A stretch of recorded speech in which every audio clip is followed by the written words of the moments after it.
The second we tasted a little bit of blood, me and Jeff are lifelong learners. We went in and we learned everything. And to this day, we're just still so passionate about learning. We actually don't want to win.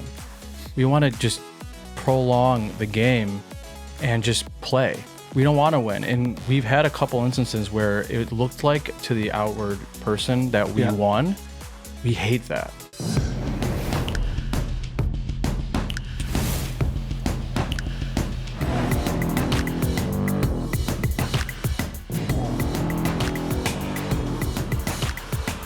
Hey guys, JB's in the house in the Wolf's Den. Another exciting episode here. I got some great young guys here. Guys I respect tremendously because they're real entrepreneurs. They're doing it. They're succeeding. They're also, so at least somewhat living their passion. One of them is, kind of a businessman artist combo here, right? Okay, so I got my good friend here, Jeff Cole. Okay, which one's Jeff? Me, right here. Jeff, right? I keep confusing these guys because they don't look alike, but there's some energy exchange going on. You guys you're almost like one person. It seems like, and it's probably a pretty accurate description. So we got Jeff Cole and Mark Brazil. How are you guys? Nice to meet you, brother. Nice Fantastic. to meet you. Okay, so here's the story. These guys have really carved out a really nice niche in the art market with these inspirational posters, but / artwork on canvas, right? And it's pretty cool stuff that you would kind of expect to see in my office. With inspirational quote, picture, right? And I think there's a lot to be learned from these guys by hearing their stories. So there you are. What's up? Yeah, thank you for having us, man. Everything good? Amazing. I told you, every day is the best day. Love That's life. good attitude, right? Yep. So a couple things to get started here. So how long you guys know each other for?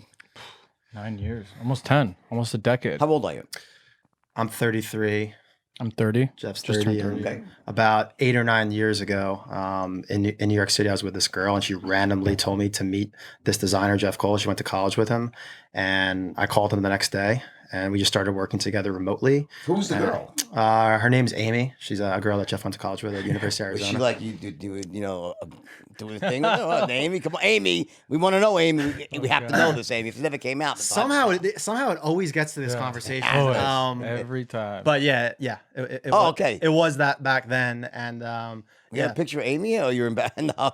Amy, where are you? definitely not embarrassed. I bet you Amy's a beauty. Okay, at least she's a sweet person, She is a sweet person, but which is not all that matters. But still, we'll pretend it does, right? He still had to call me though. So yeah. I'm just blessed that she told me to call him, and I actually, All right, so it was my own doing to call him. I called him, and then we just started doing contract work back and forth, and we literally didn't even meet in person for years. Really. Yeah, and it was. You use the word designer. What's a design? Define designer. It's not a term you usually hear in the art world. You hear the word artist, painter, sculptor. What's a designer? well, I honestly hate that term, but I mean, he can speak to this. I'm a pretty well-rounded artist. I think I can do everything in the art lane.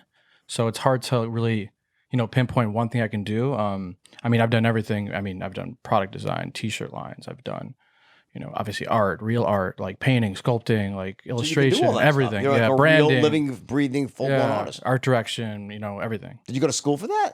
Oh, yeah. I mean, I've been doing private art class since I was 6 or 7. All right, so this is something that you like. It's been your thing. Yeah. So it's interesting. A lot of people, they try to make money at monetizing their passion, and sometimes it's really difficult. But in your case, you actually can monetize your passion. Right? Yeah, and that was the whole thing. Me growing up is like knowing at an early age that this is going to be what I'm doing for the rest of my life. So I had to grow up with that. Oh God, like what am I going to do? And I just started focusing on business around what was that when we started the company? Right. Is when I actually got into like the business of psychology and all this kind, all this stuff and attention, and now we're here. And Let me ask you a question. So in other words, were you like one of these kids that when I hated kids like you, and I was in first, Fantastic. kindergarten and first grade, the teacher's like, okay, I'm going to put down this bowl of fruit, and I want you all to draw the fruit, right? And I, not a natural born artist, I take out my crayon and I start to draw, and it looks like someone sneezed or vomited on the paper, and I look at this one kid, and it's perfect. It's a Jackson Pollock. Was it you? Were you perfect? It was like as soon as you picked it up, it was like I'm gonna wow. I'm gonna pitch you off even more. I was actually the first done every time, and it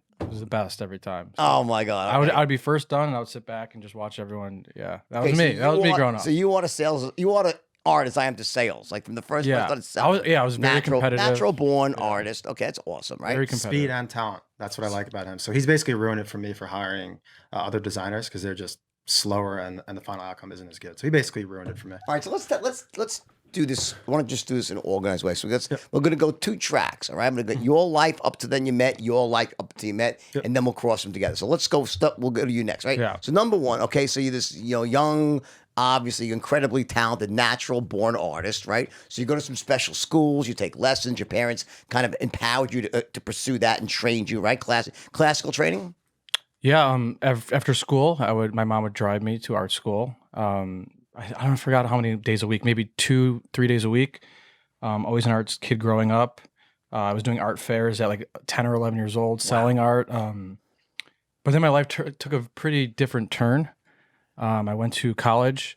Where'd you go to school? Arizona. Okay. University of Arizona. So you smoked 1,000 joints. I didn't smoke actually. In Really? college. No. Big partier. Okay. I was in a frat. You were a big party, but didn't. Oh, yeah, which is weird. I like that. Yeah. I hate marijuana. I think it's just too powerful these days. Like God. I take one hit and I'm like shaking like a leaf. You know. I think me and you would have actually a good time together. We're so opposite to be good. But no, freshman year of college, my family lost all of our money and we lost our house, everything. I grew up a pretty privileged, not privileged, but Was it the global financial crisis? You mean? Is that what no. It was more, the government, raided my dad's business and we lost everything. We lost. It was a computer chip business. But yeah, we lost everything. It kind of happened very unexpectedly. I wasn't involved in a lot of it. Wasn't prepared for it. So literally I went from this college kid, everything paid for, Sure. my whole life was pretty easy breezy, to starting from ground zero. And that's kind of where, Negative. All right, just hold that thought for one moment, and we got to hear from one of my favorite sponsors, one of everyone's favorite sponsors. All right, here we go. Ready for this? BlueChew.com. What is Blue Chew? Well, those older, lesser brands that came out in the very beginning of the erection pill craze. You have the short-acting Viagra, the longer-acting Cialis. Those active ingredients, all right, imagine those in a brand new formula that's actually chewable. It hits you much more quickly. And let me tell you something. I'll tell you the downside of Viagra, okay? It's like it takes you like I think 3 or 4 hours to really hit you. You have to have it on an empty stomach. And what kind of crap is that? I mean, honestly, you're out. Hold on, honey, let me go get the purge where I can't eat for 3 hours before sex. It's ridiculous, all right? Let me tell you what I really think of BlueChew.com and why you should take it, all right?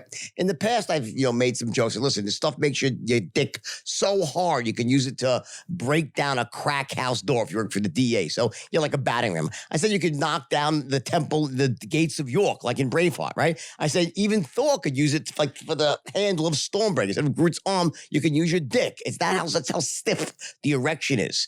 All right, you can really teach a girl a lesson, not in a bad way, but in a good way. Show what you're made of as a guy, right? Blue Chew, the antidote to all things erectile dysfunctional. But here's a better one. I'll tell you this, ready? One of the things, it's never happened to me, but I heard from friends, all right, that if you're having sex with a girl and your mind starts to wander a bit, you start thinking about your taxes coming due, a problem you had, God forbid your grandmother's, her teeth in a glass, whatever it might be. Next thing you know, you got a piece of overcooked spaghetti on your hands versus like a nice, hard, rock hard penis, right? Okay, well, that's a problem and it's embarrassing. What do you say? What do you say? Oh, honey, it's not you, it's me. Let's see, well, what's wrong with you, right? Here's what Blue Chew allows you to do. You could be taking the SA fucking T's and be working on a fucking logic problem and your dick will be hard as a rock still. It's unconscious erections. You get it? And once you got that erection, bam, it's like turgor pressure. It's like a 50-foot redwood forest. Man, it's like solid as a rock. And you could be talking, having it. You could play ping pong and you could use it as a freaking ping pong paddle. If you miss it with this end, you hit it with that one, right? That's how this stuff works. It's powerful. It could get short-term, meaning you can get the short-term version, last for a few hours or one evening, or you go the weekend and have this gigantic, rock-hard, awesomely amazing erection for 3 or 4 days straight. Oh, come on. Guys, come on. Don't tell me that's not appealing to you to know you got that in your, I wouldn't say your side pocket, but in your middle pocket, like just waiting to unleash the beast, okay? That's what BlueChew.com is all about. Couple of points here. Number one, it's made in the USA. That's big. I made the fatal mistake, or she said my friend did, of ordering it from overseas. The shit didn't even work. Came from China, worthless. How embarrassing is that, honey? Let me just take a blue meanie, and then you're still soft? Fuck. Honey, let me explain. It's from China. She's out the door. Not going to work out well, okay? Also, comes to your house in discreet wrapping. Doesn't say Blue Chew erection pills magically delicious on them, right? You know they really are, right? So you got that going for you, all right? How does it work? Guess what? You call up a number. You have an online doctor, U.S. licensed doctor. Make sure that it's safe for you because some people can't take it. Most can. But if you can't, you can't. That'll be worked out with a physician. You're not calling India. You're not going to start dialing your phone and share your information. You know what you get back? Some amazing pills that are going to enhance your quality of life. Just imagine how good you feel 60 days from now when you're in bed banging away and you're like thinking, oh, let me take my SAT scores. Well, and you're like, man. She's like, honey, you're the best. Okay. Doesn't suck, right? All right. Now it gets even better than that. Ready for this? Because my podcast is doing so well for Blue Chew. What a shocker, right? People love it. It's kind of congruent with my brand here. They give me a special deal here. You ready for this? Okay. Free. Doesn't even cost you anything, okay? You pay $5 shipping and handling. They give you the first order for free. Oh, come on, all right? What's the worst that can happen? Give it a shot. Believe me, you're going to love this one, all right? Again, enter the promo code wolfbluechew.com. I promise you one thing. You'll be saying, thank you, Wolfie. I'm feeling pretty erect at the moment, all right? Make sure you don't take these things in an unsafe place. Use them wisely, use them safely, and have awesome sex. Why not? So I started selling everything I owned to buy a computer to learn how to basically create on the computer. So I sold everything I had. I could find everything that the government didn't take from us. I sold, bought a computer, started teaching myself how to design, and then I met Mark, and I just been grinding. That's where my work ethic came from. That's where, if you see a lot of our canvases, that's where a lot of that stuff, that drive, that mindset came from. It makes more sense now to me. Yeah. Let me ask you a question. When you say you had to start learning computers, what was your path, you think, without that happening? What would you have done if that I was terrified. I had no idea. Before your dad had that issue, when money wasn't an issue. No, I was terrified before. You didn't know what you were going to do. It's funny because I wasn't terrified when it happened, which is weird, right? Because I knew what I had to do. I knew what I was good at. I knew right after the day he left, I knew exactly what I needed to do. Got it. It was very clear. Before that, I was terrified because I had all these distractions, and I was kind of, I didn't have a chip on my shoulder. Sure. So I get it.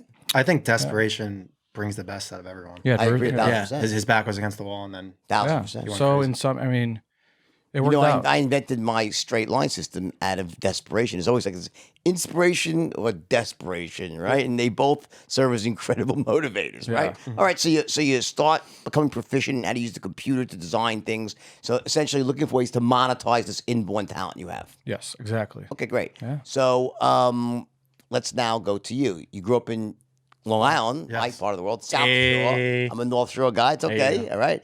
I used to sell ices on Jones Beach. I'm sure you've been there 1,000 times Wow. growing up, right? Millions of times. I was one of those guys who used to walk along the ocean with a cooler, right? Made a lot of money. Wow. How about your life? Where'd you go to grow up with money, without money? I would say it was upper middle. My father was Wall Street. My mom was a speech pathologist. I had a sister a year older.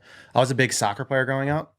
And for me, I was always Well, you're like, Brazilian, right? yes. Your dad's Brazilian. My father's Brazilian. My mom's actually Jewish. Okay. So I'm a Brazilian Jew. So Wow. yeah. Kind of rare, probably, right? Yeah, it works out. works out. For the women, I'm Jewish if they're Jewish, and then for That's everybody else, it. usually Brazilian. Whatever they need to hear. Right? Yeah, exactly. That it works out. Yes, I was a big soccer player growing up on the club scene, and for me, basically up until probably my junior year, it was kind of wasted talent.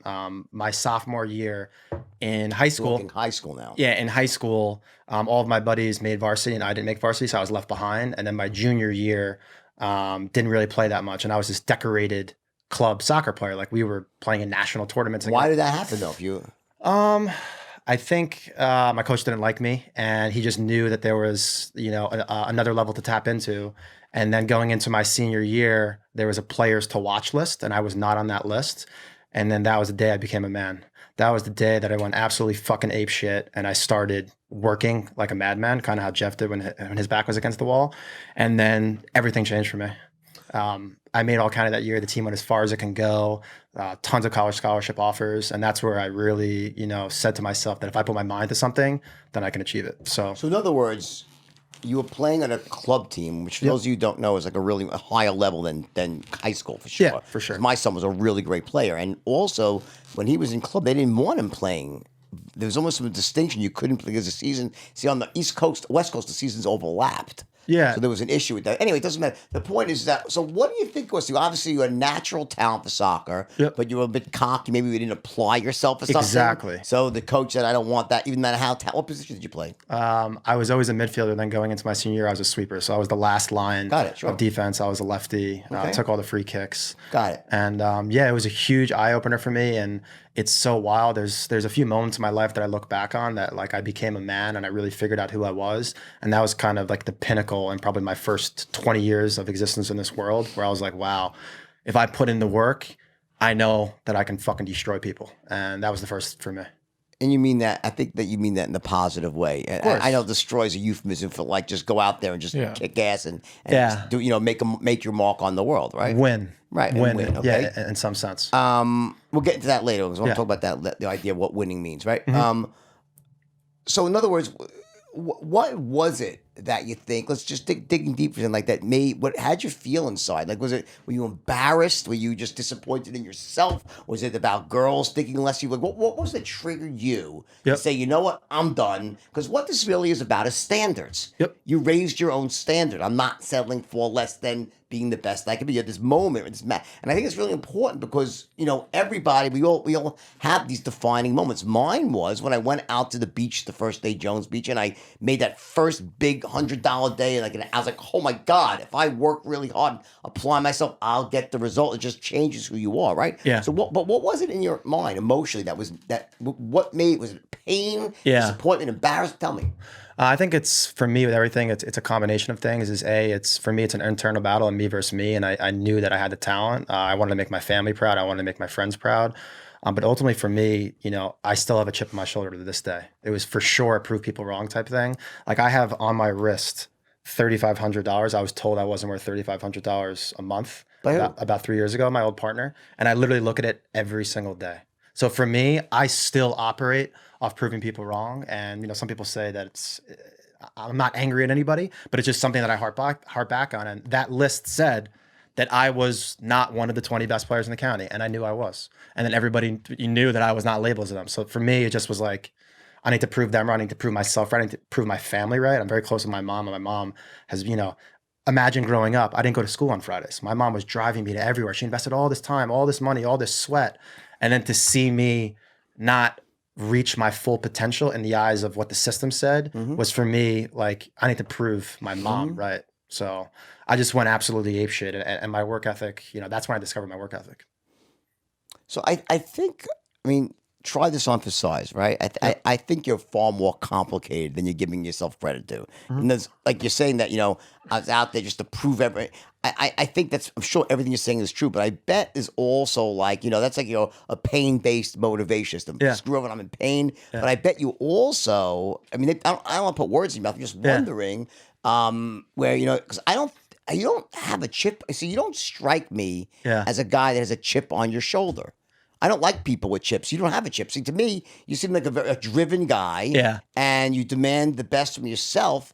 But I think a chip on your shoulder is like, I don't think you want anything for free or that you didn't Definitely. earn or you Yeah. don't think the world owes you, right? Yeah. I also Doesn't seem like who you are. I'm also an adult now, So I mean, back then I was a 17-year-old punk that, was a decorated soccer player everywhere. And I knew I had the potential, but I just wasn't, the system didn't tell me I was. So I'm definitely not like that, You don't strike me as I'm not like that. a nice guy, Yeah. Yeah. Thank you, man. I appreciate it. No, so I just wanted to make sure the chip on the shoulder sort of has a negative connotation. I don't Yeah. think that you do. I think I don't think you have a chip that's a you have negative you have connotation Well, now. I think you have an internal chip on your shoulder. sure. I don't. To me, a chip on your shoulder means that you think the world owes you, Oh, no. and they don't strike me as that sort of guy. I am the furthest. I don't think anyone owes me shit. I Exactly. think I suck. I wanna think just that every clarify. single day I need to prove myself. There to you myself. go. Yeah. I'm That's- not like that at all. Yeah, so I just want to. Yeah. I think you're a likable guy. I want to make sure Yeah. no one gets the wrong idea about him because you seem like you're a hard worker. Yeah. Okay, let's go past that for a second, right? So where do you go to college?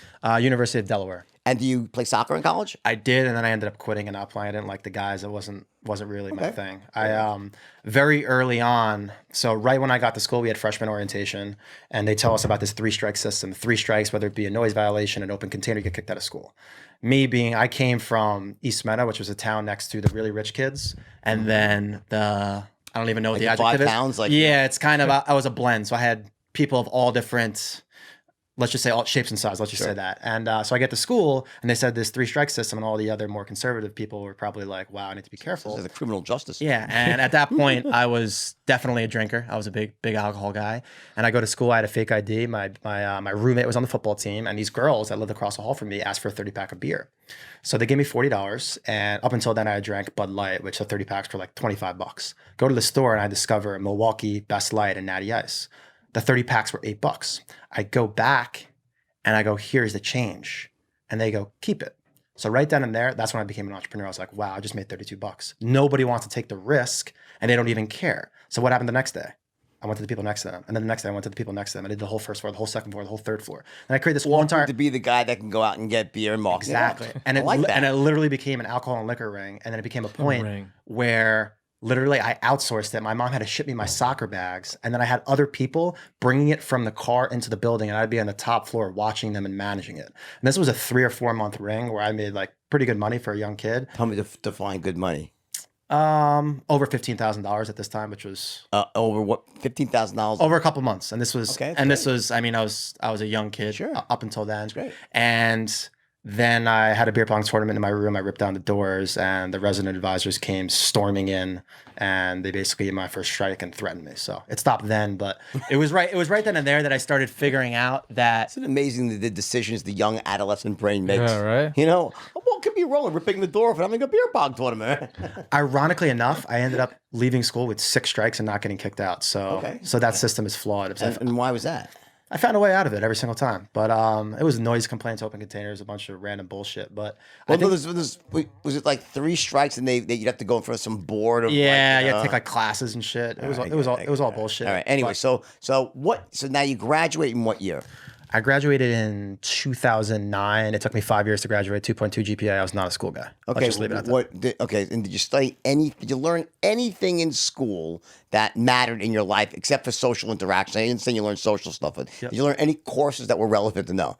Absolutely zero. Okay, good. Yeah. And looking I will back, second that myself. I didn't learn one thing in college Yeah. that mattered for who I became as a business person, but I did have massive growth as a human being. 100%. Yes. And looking back, I'm not that guy that's like, don't go to school, don't go to school. Looking back, I wish, in my finance classes, I would have worked, understanding Microsoft Excel. If you're a businessman, knowing how to do sum functions and super simple stuff like that, that's very valuable. So I wish I would have paid attention, but I don't look back and regret anything. Got it. So I got a good sense of who you guys are now, Yep. right? So you both graduate. You're in your early 20s. I never graduated. You didn't graduate. Okay, so you dropped out. Fair enough.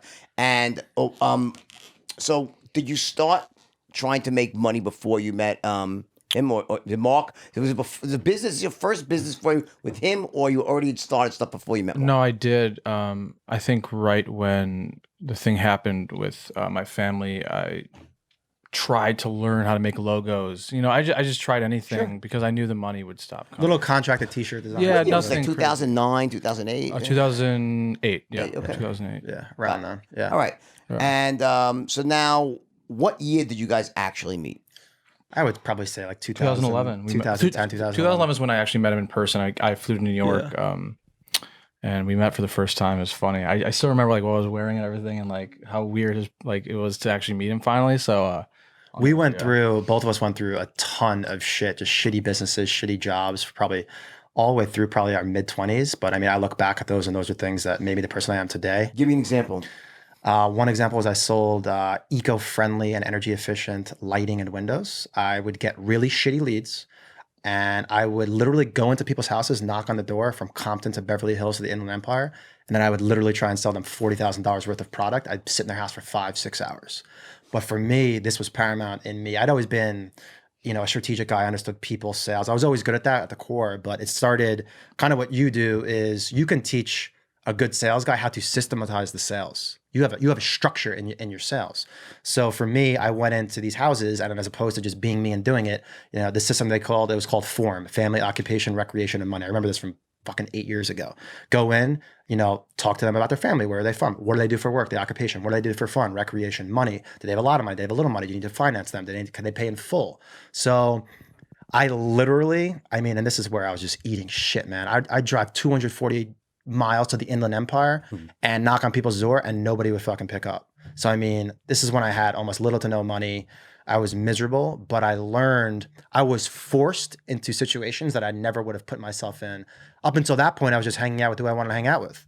But when you're put in, in Johnny's house in Bumblefuck, California, you have to knock on the door, you have to become friends with them, you have to sell them stuff. So it put me in uncomfortable situations, and I really learned how to sell to all different types of people. Okay. And did you succeed at that job ultimately? A little bit. It was really, really shitty leads. And from an ethical standpoint, the product probably really wasn't even that good. Okay. And then after a year, I was like, wow, this is a dead end job. I learned what I can learn. And then I left and went on To where? I then went on to start a company with my buddy from New Jersey. And we spent about 6-7 months developing this company. We got a letter of intent. And then long story short, he went to Colorado. He ended up passing away. So yeah. What? Yeah. A letter of intent for what? It was called the World DJ League. It was like where the DJs were the players, the management companies were the teams, the venues were the stadiums. It was basically branding the DJ League. It was a great concept. It was probably well ahead of its time. It was before like the whole DJ EDM scene. Yeah, it was well before its time, and it was really good. But Anyone done that since? No, someone should. Yeah, I don't think it'll work. Yeah. Anyway, okay. Yeah. Probably not your best idea. I went up to that. To be honest with you. He didn't even come to me with that idea, Okay. and I knew him. So That was it. Then anything else before you met him or no?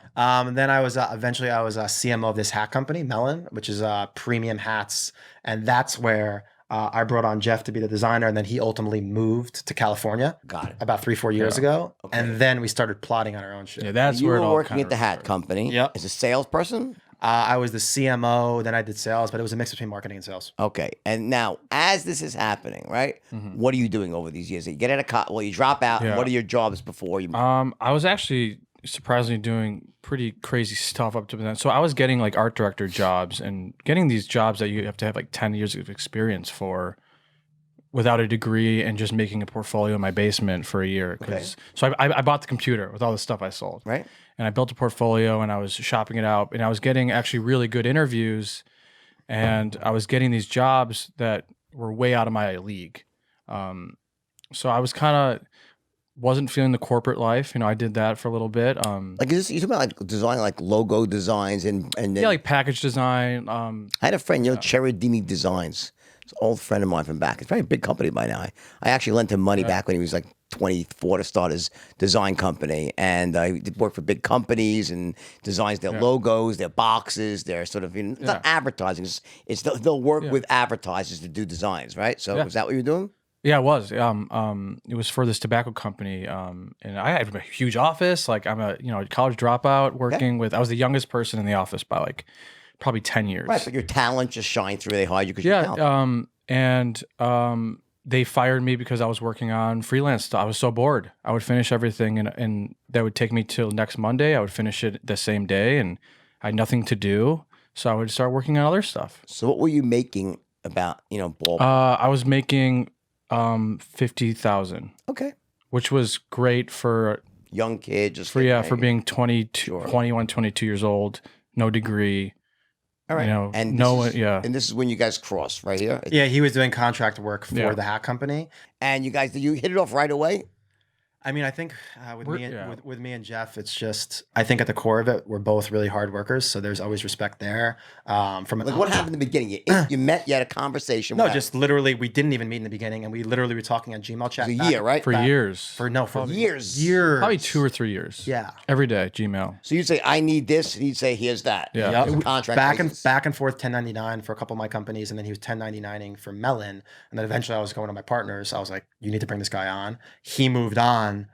He moved out to California, and then long story short, we ended up leaving and then starting to do this Iconic as a side hustle.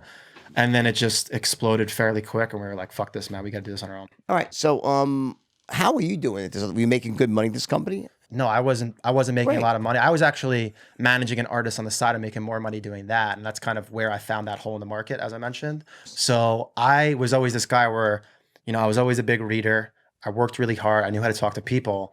And, I'm waking up and I'm, 28 years old and I have no money. Yeah. So we kind of stumbled into this iconic thing. And I think this is the first thing where it's like, when me and Jeff started, we're completely in control of our own destiny.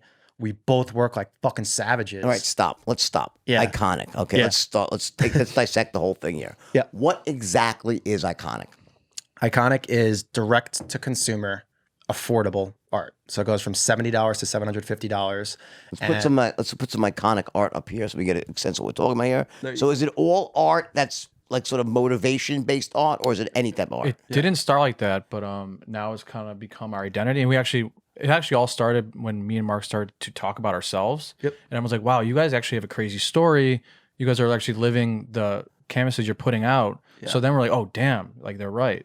So Yeah, like then we would be watching movies like, watch The Wolf of Wall Street, watch the Facebook movie. And we had a piece that was like, $1 million isn't cool. It's cool, $1 billion. Like that was like one of our pieces from back in the day. So we'd be watching shit and just with books we're reading and conversation. And then just, it's just stuff that we live by. So the idea here is that you essentially it's art. Is it mostly in people's businesses or their homes? So I would say it's a mix, but for us, our SKUs are starting to gear more toward motivation, inspiration, entrepreneurship. So we are shifting more towards the office space. Marketing towards businesses. Right? Correct. Yep. Now let me ask you. That's funny. Hey. Have you does this stuff exist in other companies and you guys are doing it better, or because I've seen this stuff around for a long, like this sort of stuff around. I'm not saying your stuff is not better, but I want to say, this has been around this market, right? You just no one really, is it fragmented before you guys? What did you guys do differently? I mean, I think we hit the social channels. That's really what it's about. So, there's companies that are, old way of thinking, their C-level was super old. And They probably just had websites, but they had no content, no social media, no influencers.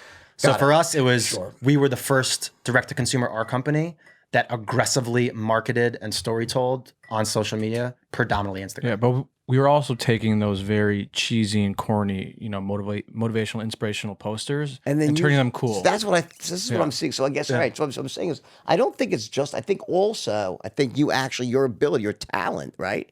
So you've actually had a value add because, you can look at a poster and it says one thing, and then you could take probably that same quote, tweak it, and make it 1 billion times more impactful. Exactly. It's all in the nuances, right? Yeah. So how much time do you spend on you seem like the sort of guy that you're probably a perfectionist. Do you torture yourself on every poster and everything? Do you really make sure, how do you decide what to put out there and what not to put? Do you test stuff? Do you just come up with lots of stuff and see what sells? What do you do? That came with, spending basically my whole life doing art, and it's just I have a very dreams. I have a very good dreams. I have a very good pulse on what people want. I think that's my biggest strength. I know exactly what people want, and I'm a chameleon where my aesthetic can really reach any person. So I kind of just stumbled into knowing what all the attention was on Instagram. Choose one. Which is your favorite one? Well, if you go up to Keep Going, it's actually funny. I actually halfway through, I think this was like a couple years ago. Muhammad Ali, keep going. Click on that one. That's the official Muhammad Ali license. So we were having a rough day a couple years ago in the company, and we had it on our wall, and I actually looked at it, and I'm like, my piece, I never really use my pieces to actually motivate myself. So it was like this ironic moment of me looking at this piece, and I was like, it really switched my whole entire mindset when I was just in the gutter that day, looked at it on the wall, and I'm like, damn, it was a very surreal moment. So that's always been my favorite because of that moment I had with it. It was the first time I actually got motivated for my own stuff. It's harder for me to get motivated for something I create just because I'm on it and I'm off it. I'm on it and off it. Yeah. So, so would you say that it was like this intersection of you taking an industry that was out there and on one side making the actual product itself cooler and more impactful, and you using your business know-how and understanding of social media and marketing and put that in that, it was sort of the intersection of those two things, better, whatever, call it more impactful, better mousetrap, so to speak, right? Better product. And you come up with this new way of really bringing it out there so people can see it and that was the success. Was that it? Yeah, and I think two things. The speed was definitely huge for us in the beginning. The second that we saw an opportunity, we went fucking ham, Explain. man. We just went fast. I mean, for influencers, 1 year we gave product to 1,300 influencers. So we really flooded the market, and that helped us front load brand awareness. So we really got that first mover advantage. So now if anybody sees our companies, it's Iconic and then Iconic knockoffs. That's kind of how people look at it. Yeah. So for us, it was influencers, and influencers, people just are sorely underestimated them for so long. I mean, if an influencer posts, people look at it as a very one-dimensional thing, where if an influencer posts, A, you're getting great content, you're getting great user-generated content, which you can repurpose and maximize. B, you're getting just general awareness. C, you're getting followers. D, you could be getting sales. And then E, the biggest thing, which you know more than anybody, is you have an open communication to biz dev. If I'm giving someone art, there's an open communication. I'm talking to them on the phone, I'm meeting them, I'm texting them. And then, hey, what do? Boom, it opens up. So people are very one-dimensional in their approach with influencers. And we were intelligent enough to see that it had 5x the value than a lot of these other simple marketing approaches. So we saw that, and then just someone would do it, and then they would tell us about someone, and someone else would want it. And we just went so fast in the beginning, man. Like we did 5 a.m. to 8 a.m., and then we did 6 p.m. to our eyes were burning. We went to sleep for the first couple $1 million. We were part-time. Yeah, Me, 10% of our time was only this, and that was the first couple million. It was crazy. And then it got to a point, I mean, you could tell I'm obviously the psycho one. He's a little bit more conservative. I was like, yo, fuck this shit, man. We got to go all in on this. So we probably were like 5 or 6 months in, and then we just quit our other company. Okay. And we were just like, we're out, man. We're all in on this. So what were you? Was it there like a moment where it first? Was that one moment where you said, "Whoa!" Like you put one? Was there one thing you put out there and just took off, or was it a slow? What was it? When we started digital marketing. Yeah, I mean, it was two things. It was, I would say, one, 1 or 2 pieces in the beginning were really doing well, but once we started seeing more SKUs getting sales, we started realizing it was a real business. Something that relies on one SKU. What happens if that SKU goes down? Then And a SKU is one product, guys. A SKU is one product. Yeah. It's imagine if you're a company and you have distribution and you have, one of your distributors is 60% of your business, they go down, you lose 60% of your company. So there was that once it started becoming a little bit more wide. And then when we started, we discovered digital marketing. We discovered paying for Facebook, Instagram, and Google ads. And again, I think a testament to us was, March of 2017, I knew nothing about ads, nothing. And now I consider ourselves top tier marketers. We really, the second we tasted a little bit of blood, me and Jeff are lifelong learners. We went in and we learned everything. And to this day, we're just still so passionate about learning everything about digital marketing, because that's ultimately where the scale is in our company. Do you target businesses or individuals? Both. Both. Yep. So what's your strategy for targeting businesses online? Literally just looking at our past customers now that we have a large sample set. And then obviously, with Facebook, Instagram, Google, LinkedIn. Lookalike audiences? Yeah, lookalike audiences. And, you can really start seeing, this guy's small business owner in this state, and looking at past audiences and knowing that, in the X region, we do really well. So, I mean, for people out there that don't do digital marketing, it can get super granular, and I'm sure so. But we've also learned a lot from just calling our customers. Like our product is very different, where we don't really know who our customer is, because anyone could really buy it. If you have a wall in your home or your office or anywhere, you can be a customer. So once we started calling them, Jordan, I call the customers. Every day, someone that spends over X, I call them right away. And what's that X? How big is it? You consider an X sales over $500? A little more. $1,000, okay. Yeah. And give me an example here. Is your typical company, is it a company with a sales force attached to it and looking to motivate the sales force, or is it for their just general, like in their waiting rooms? Like where does it, or is it every just crosses over? It's either or. Walls are empty. But obviously from a sales perspective, if Q4 is coming up, and if you have a sales team, of course you want this on your walls. Yeah, right. Look at the epiphany that Jeff had. Jeff looked at the Keep Going poster, and it made him go. I would think that that's the case, that a lot of sales oriented companies would be your customers, right? Yep, for sure. And so when you you see some traction, you start digital marketing, right? Yep. And so was it on Facebook, Instagram? So it was just Facebook and Instagram. We didn't even do email marketing in the beginning. Okay. So we were just collecting emails, and we were like, oh, this holy list, we don't want to touch it. We don't know what we're doing yet. So it was Facebook, Instagram. Then we got into Google, and then we got into email. And then now it's become LinkedIn as well now. Yeah. So now it's become anywhere where I can get good return, I'm going fucking everywhere, man. We've tried everything. I don't need to get into every single channel that we've tried, but I think people are very, like calling people has incredible value, and that's just like an ancient thing to people. So That's what I teach. Yeah, I teach the actual, what are you doing? The marketing's great. I love marketing. I do massive marketing myself. But the big distinction is, okay, marketing brings you to X, and then at some point in time, you want to get in the phone and actually speak to someone, right? So do you have an upsell campaign for people when they actually buy to upsell them? How do you do that? Yeah. So from a tech standpoint, actually, ironically enough, a lot of people listening right now that use Shopify. Shopify is pretty shaky with upsells. So we've done it before. We don't do it anymore, but we do upsells not through our tech on our website, but we can upsell through calls. Right. Yeah. So Which is what most people do. exactly. And then we also have on our site like bundles. So, if you buy X amount, you're going to get a fixed discount. And that just basically for people that don't know what to put on the walls, we just kind of decide for them and we give them a lump discount. So Give me an example of a typical conversation that you'll have with someone. You call up the company. Yep. Who are you speaking with? The business owner or the sales manager? Or That's something? that's the best part because we're in from your a mom and pop that have like a little startup to obviously a big CEO of a big company. So the person who's in charge of that role is so vastly different. That's why the value in calling them is that we found is And you know what they so need, valuable. otherwise. I say it all the time. All of the answers are with the customers. People are so asleep on that. I get them on the phone. I ask them everything. Where'd you come from? Oh, what's your business? Oh, are you opening up more businesses? I ask them about the business. I become friends with them and they just unlock. And if I can, in 15 phone calls, they can unlock one little thing that could be an enormous delta in my company.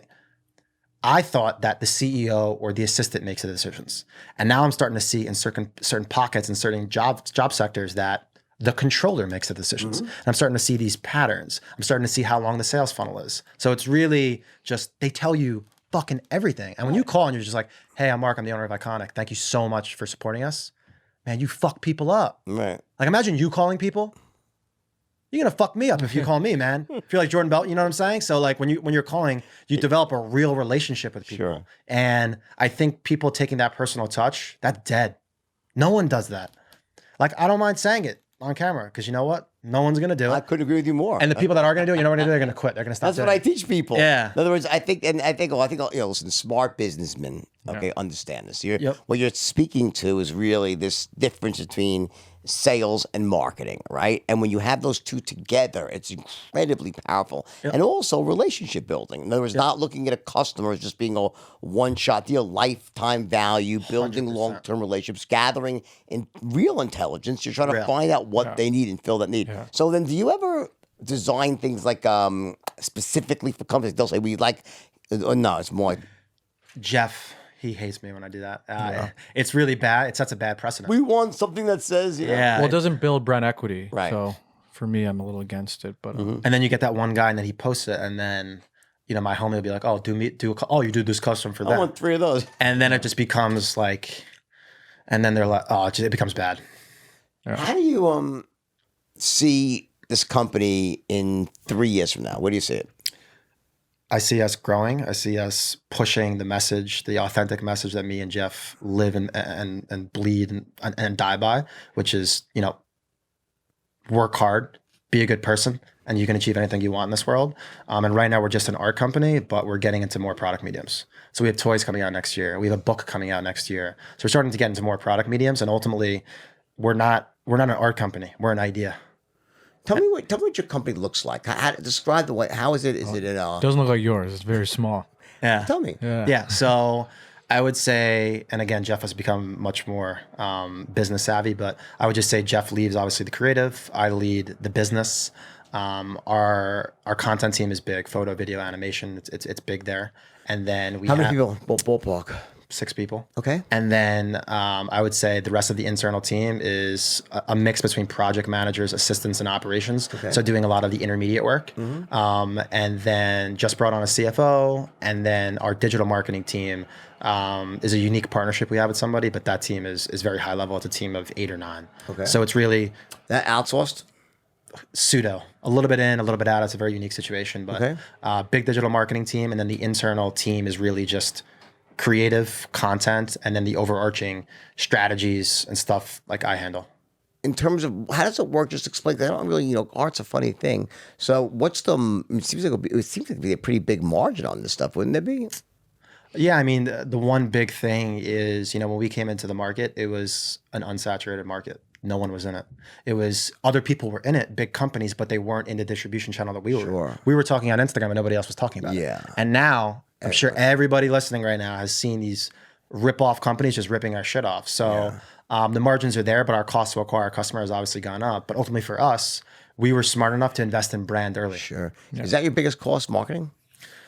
Cost of goods and marketing Yeah. is a huge, I would say cost of goods marketing, and then How do you create one of those? Can you? Is that one? Can you bring this over, AJ?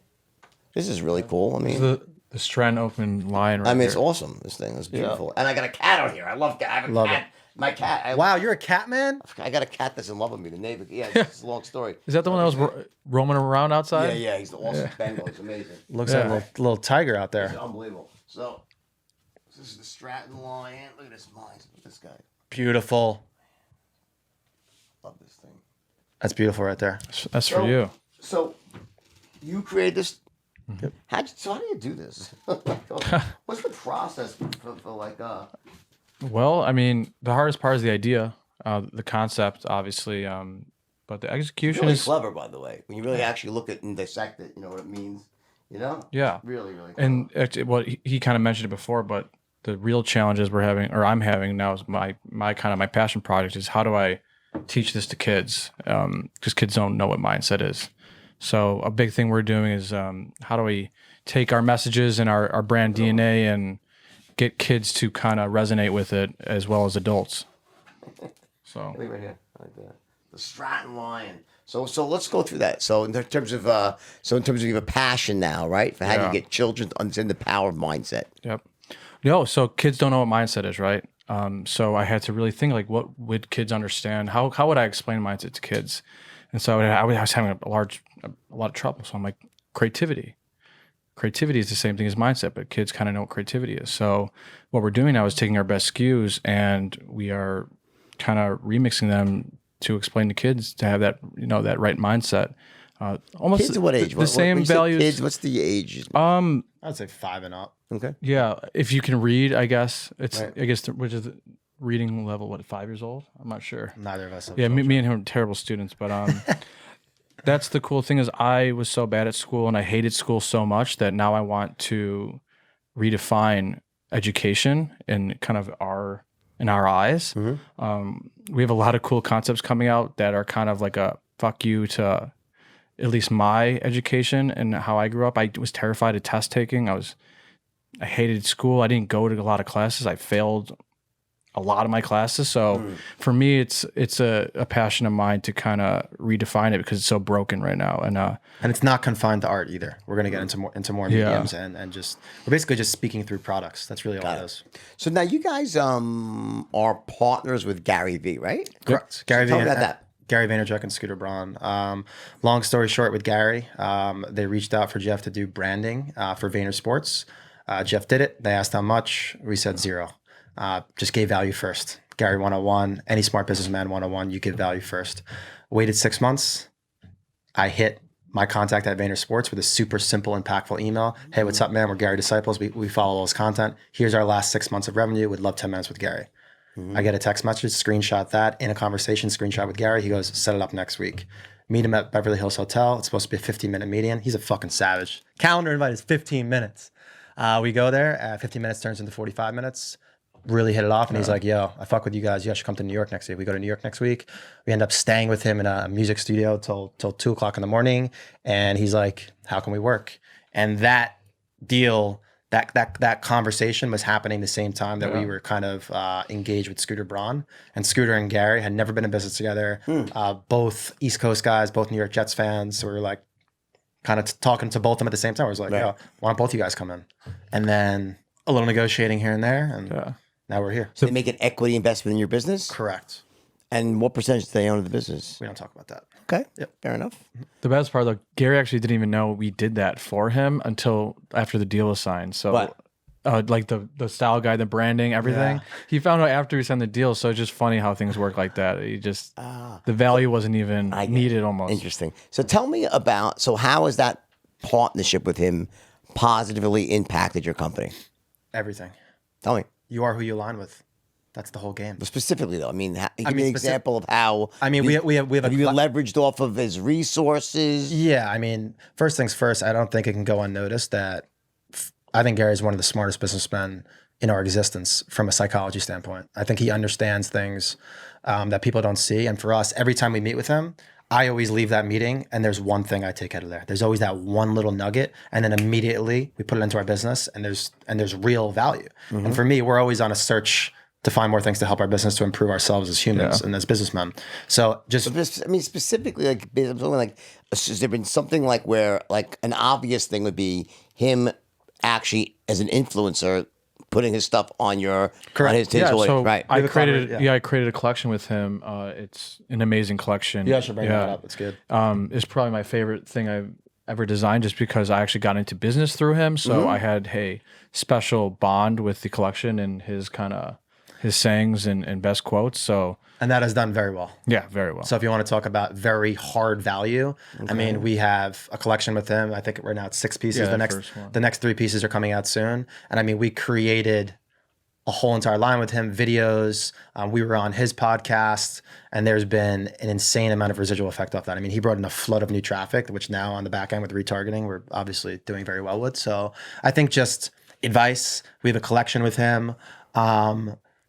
I would be lying if I told you that. I mean, hey, this is one of the first things that you brought up in this conversation. It's a conversation starter. We're partners with one of the most iconic entrepreneurs of our time. So there's that, and he's not really involved in many companies. I don't know if you realize he really. I don't really he know. really stopped for years. So this was one of the only times where he met us, and he basically was like, you guys are real young entrepreneurs. I see a lot of me in you guys, and it was just kind of.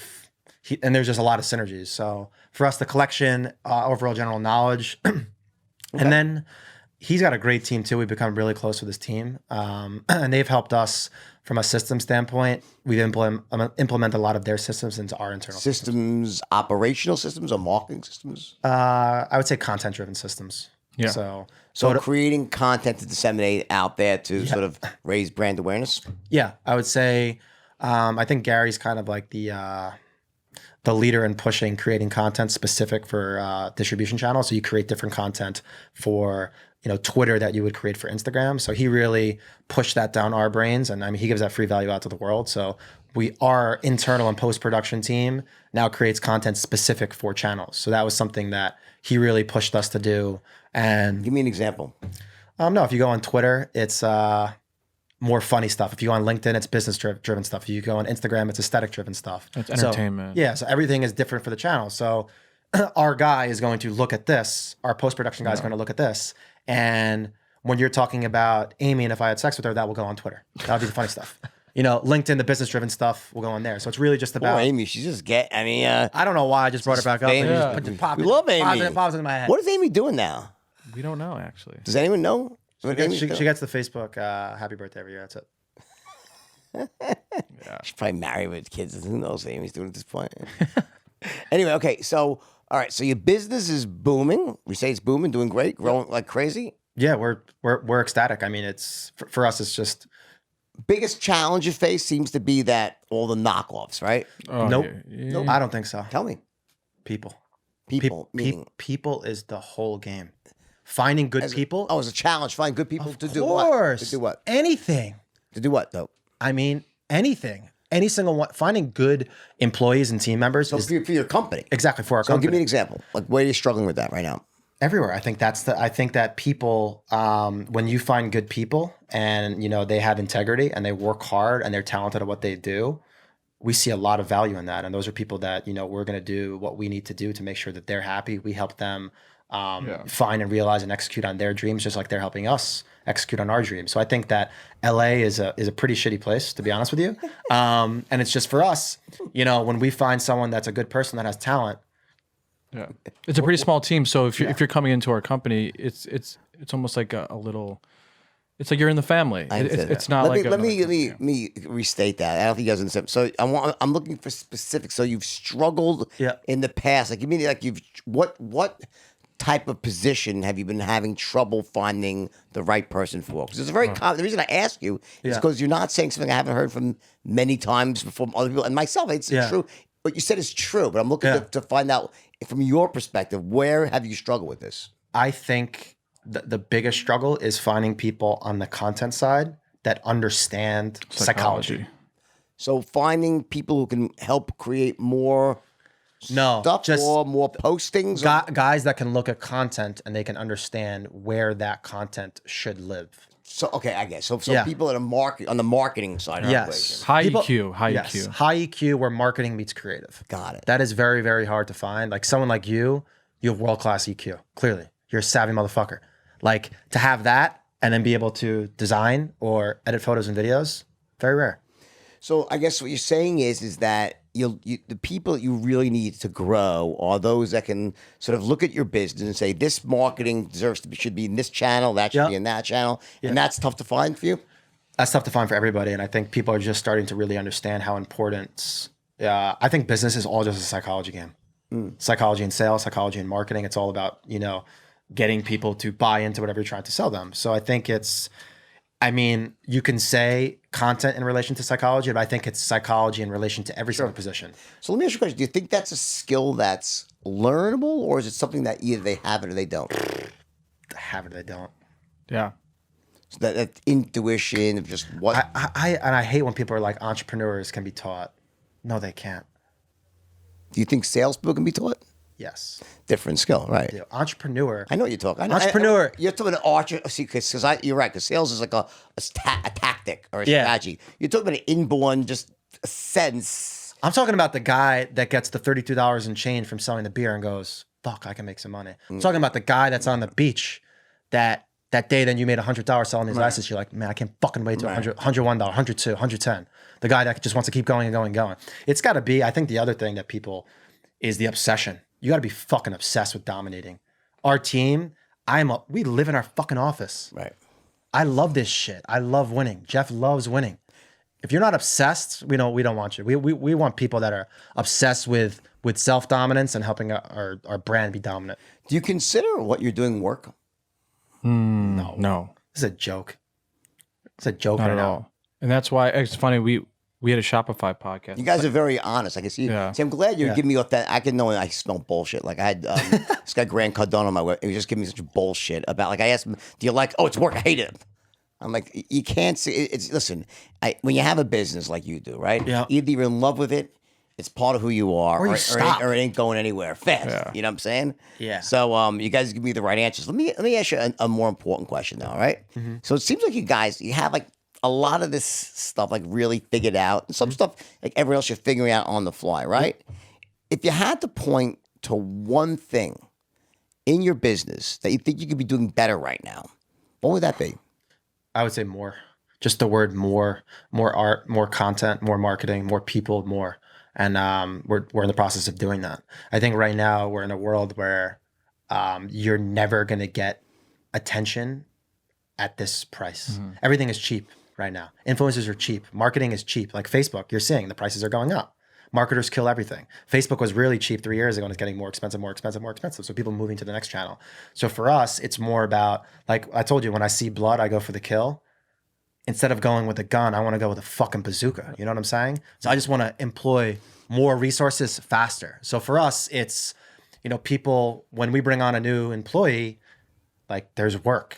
Like we need to make sure he understands, how we like our content, how do we operate? How do we communicate? There's an on-ramp with everything. And right now we still have a fairly small team. So I would just say more of everything. It's interesting because you brought up winning, and you said I want to know what you guys define as winning, and I just realized we actually don't want to win. We want to just prolong the game and just play. We don't want to win, and we've had a couple instances where it looked like to the outward person that we won. We hate that. We hate that. Jeff's a big momentum guy, and I think it's just continually growing and keeping that momentum going. Never and satisfied. Then everything's going to figure itself out. Always finding that we suck at what we're doing and trying to optimize it. But Well, what I picked up on before winning is that it's easy because you're so much passion and energy. It's easy for someone to get the wrong idea what you mean when you say winning, because it's sort of idea that if I win, someone else loses. Yeah. And I don't really believe that anymore. I've become to realize that I can actually win while actually helping others win as well. And that's, if you look at the greatest businesses out there, Yep. they do something that actually adds value to other people, and it's an extreme value. So you help other people get what they want, win, so to speak, and that allows you to win big, which means like win. It's almost weird because like in terms of winning is, oh well, then someone lost, but I don't think that has to be anymore. I think in my younger days, I was like, I just want to slash, burn, and rape and pillage the village and make as much as I can. Right? I get it, you know. But like I realized that it's not the most sustainable strategy. Is like, you know, I'm in a situation now where my customers love me and I give them massive value. And then, I mean, that's a sustainable way to grow. Do you guys agree with that? I do 1,000%. And a quote I heard from a guy named Naval that I absolutely loved. It was escape competition through authenticity. I think that's like the world that we're living that we're living in is, I don't look at us having competitors. Because we're just doing things that we're doing what you're doing. We're just doing what we're doing. We're You're just doing it better, and you're giving massive value, right? Yeah, like they ask us who are you know, our core personas, our target customer. And in the beginning, you know who it was? Just me and Jeff. It was just little me's and Jeff's, 18 to 34-year-old males, and it became females because we were just putting out what we actually liked. Sure. And when you're authentic, and I mean, you see it. You're just getting two real humans right here. Right. So when you're authentic, everything figures itself out. Like Jeff has like an undying, weird fucking passion for like toys. So we're going into the toy space. You know why? Because he's gonna fucking dominate in that space because he loves it. So we're just going into pockets that we're deeply passionate about, and it seeps through. We live in a social media world where there's so much content that when Jeff does the interview and we launch our toys, I mean, people are gonna know. Do you think there's some way that there is to take this, right? I'm sure you've thought about this and brand it. That this is it's iconic, right? Yep. Is there something, forget like, I don't even just maybe not a branding logo, but have you thought about that at all? Like what makes an iconic, you know, piece of art versus your competitors who are either knocking it off, maybe not knocking it off, maybe they have So- independent stuff too, but just like, what is that makes yours, there's something about that someone could just tell it's different? We've had that debate, and it's actually tough because art. People, Jordan's on my side on this no, one. I want it's to actually- slap that logo on there. This I is just want to know. I mean, I'm not judging. I'm just asking you this question. Tell him, battle. I Let's wanna go. hear. this is a great debate. But with products want to be branded, right? You know, the shirts, your shoes. With art, it's a little different. It's more intimate. It's more. They don't want watermarks. Like if you look, photographers, photographers, they actually, if you look, they get bashed, and designers get bashed for watermarking their stuff Stan? because it's meant to be But art. Let me be give you a consumed. different perspective. That's not what I'm talking about. On a dumbed down level. Well, no, On a dumbed down level, when I see a Leroy Neiman, I know it's a Leroy Neiman because he has a certain look and feel that represents. When I see on the harsh, when I see a Van Gogh, Yep. you know it's a Van. We see a Rembrandt. You know, there's artists, and you see the first one. When you see a Jackson Pollock, you don't have to be told, "Oh, that's a Jackson Pollock." There's a certain look and feel. And maybe it's not possible. I'm just asking you an open-ended No, it question. is. Is it It is. possible to That's- have yeah. something that makes without you slapping? I'm not saying you should slap a logo onto it. I'm not saying that yes or no. I'm not going to debate. It's between you guys to argue about. But the point is there something about the way that you just the look and feel that says that's an iconic piece of art, even ready? though You someone ready? else might have something slightly the same, but not have the Yeah. same impact. That's No, you get what I'm saying? And that's why we're going to different mediums. And when he says toys and we said children's book, that is going to become our brand, where everything's going to look exactly the same. Like the art. Yeah. But to answer your question, kind of going back to the look and feel of it, I think that kind of goes back to Jeff's core DNA of, as the owner of the company, Jeff is allowed to do whatever the fuck he wants to do. So if he discovers, you know, he just started doing this new design thing where he's like drawing. So for all intents and purposes, he might discover this whole entire new type of art, and it's going to be funneled into this. So his like passion to learn and curiosity allows him to create all of this different art. And that's finding new types of art and new styles is actually a strength of his. So we're not going to, Yeah. Let me yeah, give you a he doesn't have a true identity from a look. He's, Sure. he's well rounded. Let me give you the stupid version of Yeah. this. Right, the stupid version would be like every icon. This is not what you want to do. Yeah. I'm just saying it would be every iconic picture had these letters raised up and it was almost like mirrored. Yeah. I'm just not saying that. You should be saying Yeah. like something that was unique to the art. Have you ever thought? Have you guys talked about that? I'm sure you probably have. I mean, Well, we have collections, and Yeah. we actually start. If you look, there's a ton of different collections people knocked off, but it came from us, right? But yeah, it sucks. world, But no, our rebuttal to that is going to be when we come out with these toys and in branding a universe is what we're doing next, and that's what I'm the most passionate about because I want that. I want that more than anything because I don't want people knocking off my stuff anymore. So what we're doing now is we're creating this new brand identity where you'll know that's an iconic piece, you'll know that's an iconic quote, you'll know that's an iconic character. because that, see, that I think would be a real boost for you guys. I'm not saying you need it. That's why I'm so to excited. succeed. Yeah. I just, me as a businessman, I'm always looking, what's the next level? What do I do to make it different? Like something like, I mean, as stupid as like the lion has the iconic logo, like simple on it. Don't do that. I'm just, because I'm not, forgot more than I know about art. Trust me, I'm the worst guy for this stuff. But I'm saying that like something like where like just so you looked at it, it had like some funny take where it was something about, I think that would be really, if you could crack the code. Because him and I are cretins probably compared to you with this stuff, right? But you have a great sense of this, I bet. It would be amazing. I think for your business, it would add a zero onto the value of what you do. And I think you'll be successful without it, but even more successful with something like that. Anyway, just a We are on top, and I can't wait after this podcast. We'll talk to you about it more. But yeah, I agree with you 100%. But we start off almost as like, well, one, we didn't even know who we were at the beginning. So we start off as a marketplace, No doubt. right? Right, I get Marketplaces really don't have a brand on every product. Almost like Amazon doesn't have an Amazon logo besides the box.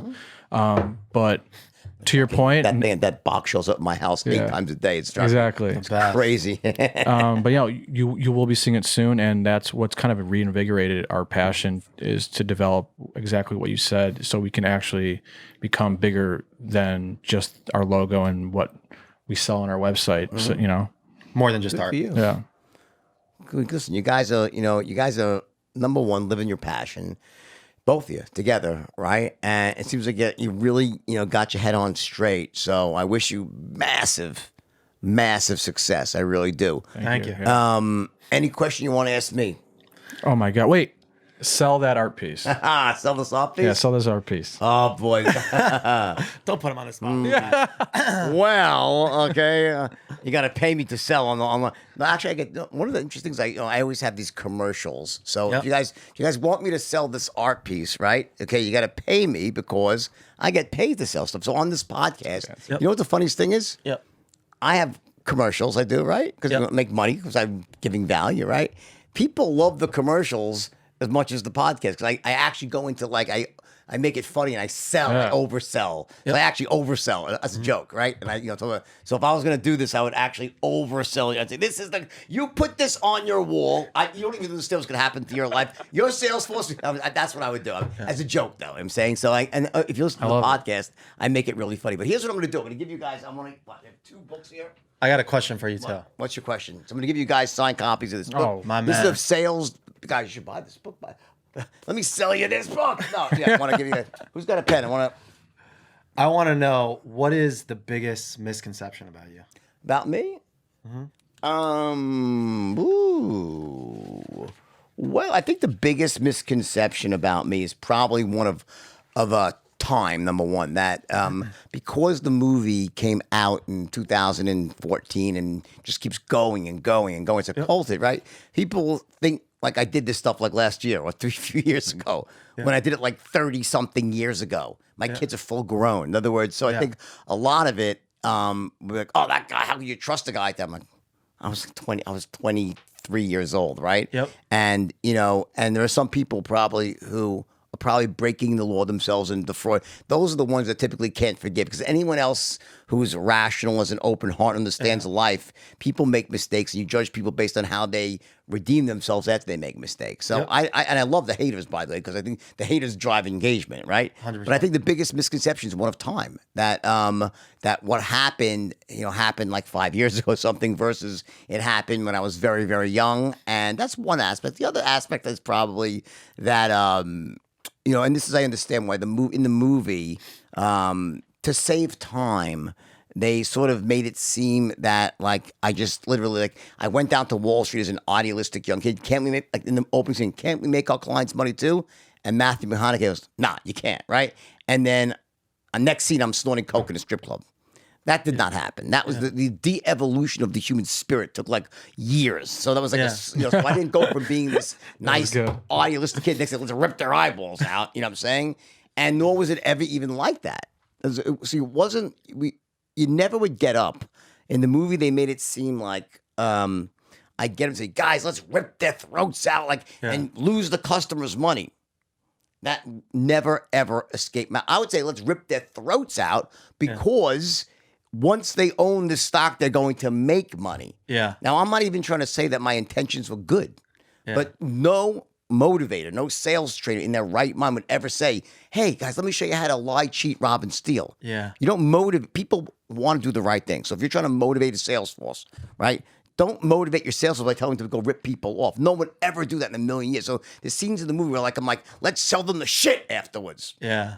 Those words never escaped my mouth, and nor was that the purpose. But listen, but it made a great movie. Did you shave the head? Was that real? That's real. Yeah. Of course. All right, whose name should I put first? You can put mine first. There we go. The Mark and Jeff. Mark with a K. Mark with the K to Mark and Jeff. You guys are awesome, by the way. Okay. Thank you, man. Good energy. Yeah. Good luck to you guys. Read this book. Appreciate it. It'll help you with your stuff, especially your calls. All right? Guys, I endorse you buying their stuff because A, it's awesome. B, it's going to actually help. If you're in business, by the way, you put this stuff on your walls. What people see every day makes a difference. Seriously, you say something to them in a meeting, it matters. But you put it on the wall, they read it every day, they see it every day. That has an impact. All right? So buy this stuff. If you're a business owner, you put it on your walls. You can't go wrong. They're the real deal, and they're going places. All right? That's my pitch. Oh, man. was Thank you. good. Take care. All right, guys. was Take amazing. care. Bye-bye.